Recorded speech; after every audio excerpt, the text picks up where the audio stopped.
Hey friends, if Task Manager is blank and not showing processes in Windows 11, then please watch this video. I will guide you through the resolutions. Now, here's the thing.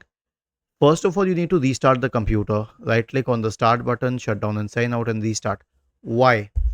Because, see, here's the thing. We need to restart the file explorer, but since the Task Manager is not working, we cannot do it. The other way to do it is to restart the whole computer and it will restart all the services.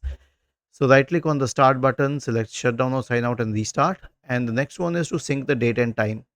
So right click on the start button, select settings from the menu.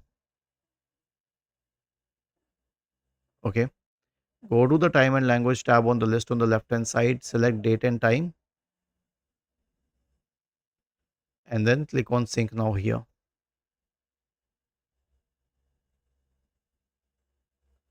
Last solution is an SFC scan. Search for command prompt in the Windows search bar. Click on run as administrator. Type the command sfc /scan now and hit enter to invoke the SFC scan. Was this helpful? If yes, then please subscribe to the channel. If not, then let us know in the comment section of the video on how we could help you further. Thank you for watching this video and have a nice day.